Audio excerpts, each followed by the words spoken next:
made up because it's easier for me to frame it sideways. Ah! I felt something cold. Ugly big door. Sounds like some Texas Roadhouse music, doesn't it? Hold this, would you?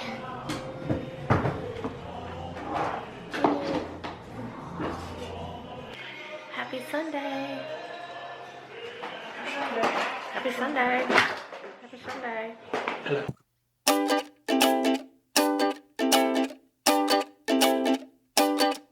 First day of spring, and I just wanna sing to everything that's moving, every single little thing.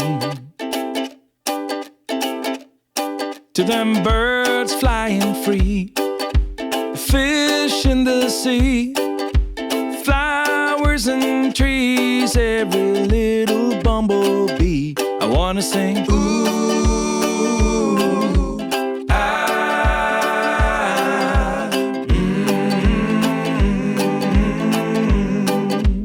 oh. To the kids playing hoops, going loop-de-loop, their rainbow-colored bouncy balls and their ice cream scoops. Got my shoes in my hand and my feet in the sand. I got 20 ducklings in a row like a little marching band, and they sing, ooh.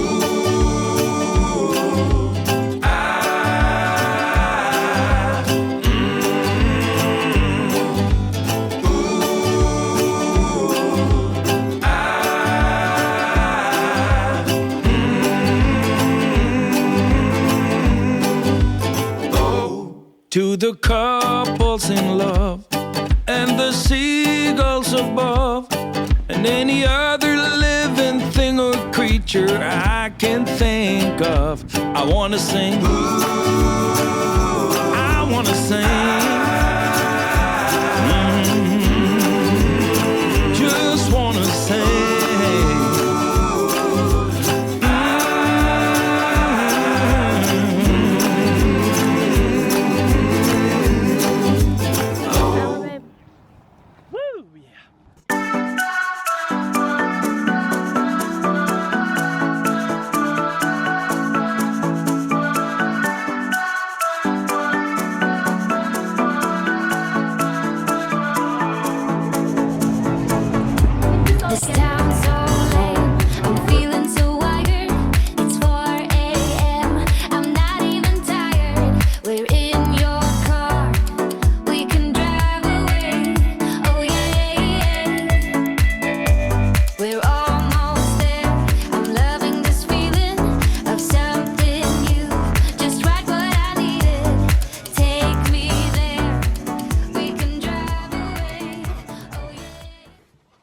Hey guys, I had a couple requests on how to make the ribbon socks. I used to make these all the time for Sterling, and so I just made this one really quickly.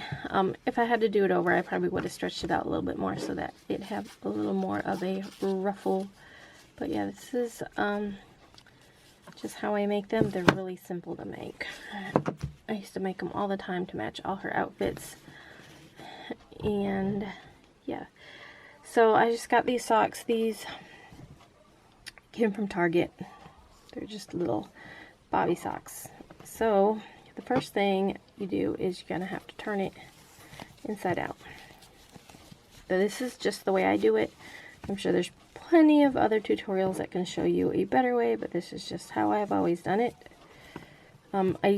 Before I had a sewing machine, I used to do it by hand.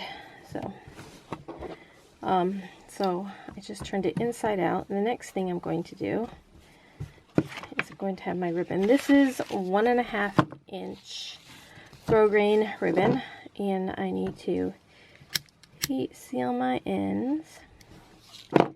Now I usually try to make the back of it at the heel.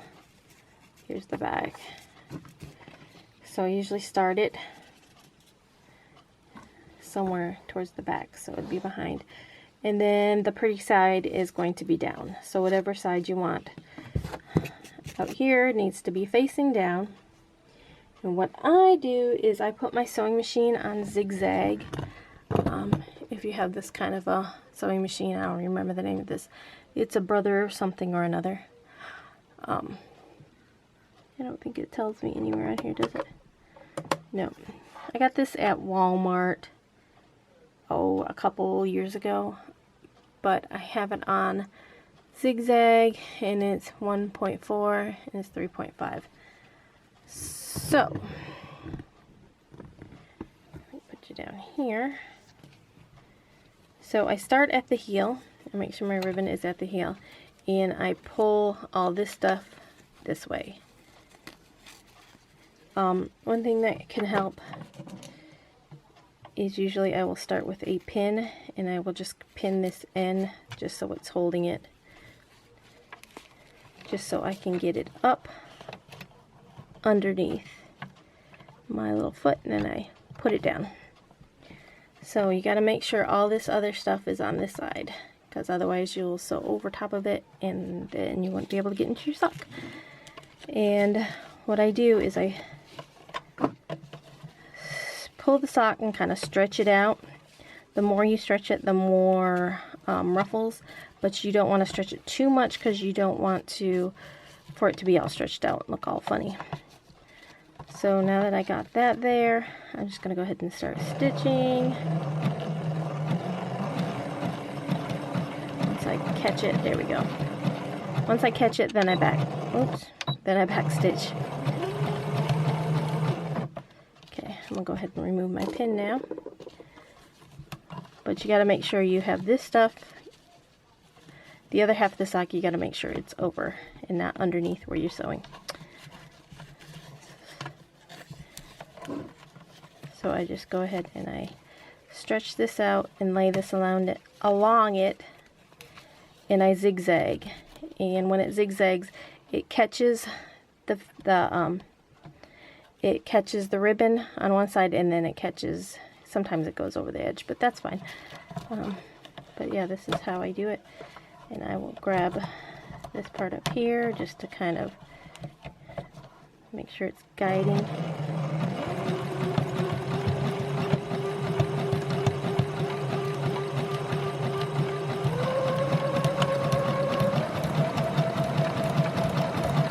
Okay, once I get so far, I stop it, but I make sure it's on this side and the needle is down inside the ribbon. That way I don't lose where I am. And then I just pull me some more sock. But again, making sure this other sock, see it, the other edge is over there. And then I just kind of pull it.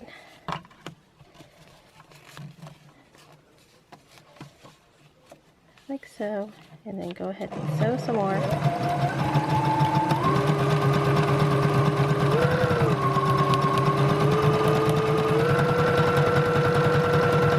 Okay, then stop. And oops, let me stop on the other side here. When I stop, I want to make sure that my needle is inside the ribbon, just so I can pull on this.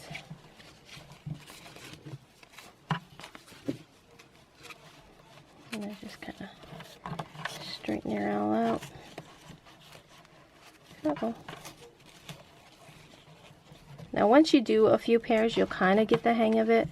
I haven't done this in probably, I don't know, 2 years.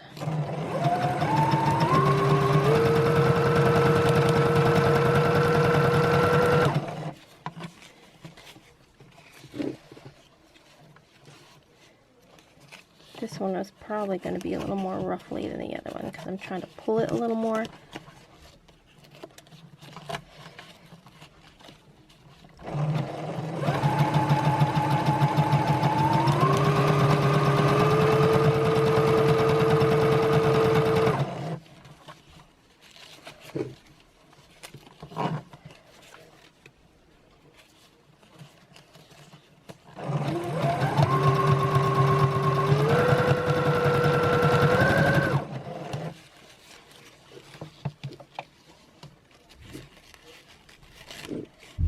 Now I'm coming to the end. I don't know if you can see that.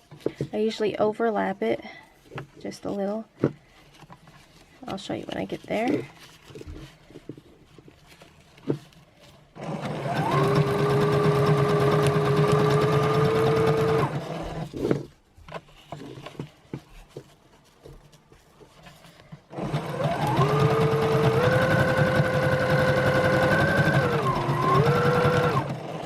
Okay, now it's coming up on it, and I'm going to overlap it.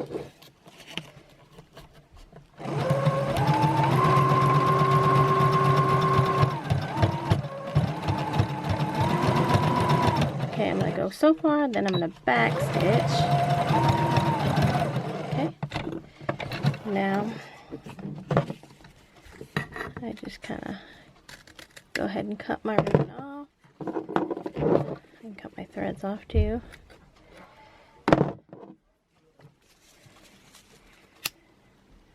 Then heat seal this.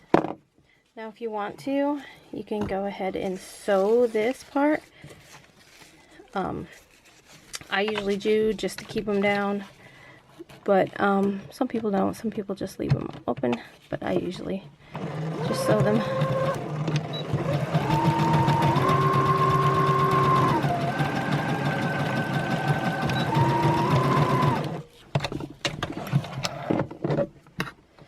And of course you can do it with the same color thread as your ribbon or whatever, so it don't show up. But I just had white in here, so that's what I went with. So there's that. Now I'm going to turn my sock around. Okay, so there's that one. Again, this is really simple, and the more you do it, the more it'll become easy for you. Like I said, the more, if you stretch it out more, they do become more ruffled like that. This one I didn't stretch as much, but here's Sterling. She is going to try them for us. So here's Sterling in her socks. Here, turn to the side, honey. And as you can see, that's what they look like. This is supposed to be in the back. There we go. But yeah, that's what they look like. And as you can tell, this one is way more what do you want to say, fluffy, ribbony. What am I trying to, poofy. Yeah, this is the one I stretched more, so it's more like that. And you got to make sure you do stretch them enough so they can fit out over the ankle, otherwise it'll be hard. These are actually kind of tight when we're trying to put them over her ankle. Yeah. So these are a little bit tight, or they a little bit tight putting them on. So make sure when you put your ribbon on that you do stretch it out as much as you can. But they look so cute. I know. Except for we have to redo that one. We'll have to redo that one. My feet are too big. Thanks for modeling. Hey guys, so this is what I finished up tonight. I finished this one with the one. I just have to put the bows up here, and then I put a bow over this as well. So I just need to do that. The ribbon trim is done, and I believe I have to do the hair bow. But it's just, I just use the wide ribbon and just make a simple hair bow. And then I finished this one, which they just ordered the onesie. I was going to do my, I have to make an owl one, but I'm going to do that tomorrow. And, hi, I also need to make a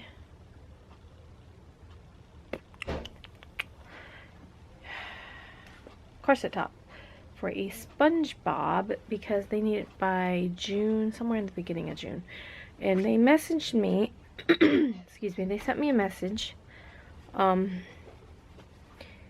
think it was like 5 days ago or something, but they failed to mention that they lived in Canada. They just said, hey, if I order this, will I get it by June? I don't remember what it was. I don't remember. It was the beginning of June. And I'm just like, yeah, if you ordered it now, it would ship out, you know, in 2 weeks. And I ship priority mail, so you would get it within 2 to 3 days. So they ordered it. They're in Canada. I don't ship priority mail to Canada because that's insane. The cost of it is like $30 something to ship priority mail. So yeah, I'm not gonna ship priority mail for something you paid me to ship. I think they paid $6 shipping. Yeah, that ain't gonna happen. So anyway, I'm just going to try to get it out tomorrow. That way it's going out a week earlier than what I said it would. So hopefully they'll get it in time. But anyway, I'm gonna go ahead and end my vlog. It is now 10:35 and I'm going to go package up at least this onesie and yeah, hopefully get those things out the door. So I will see you guys tomorrow. Thanks so much for watching, guys. Bye.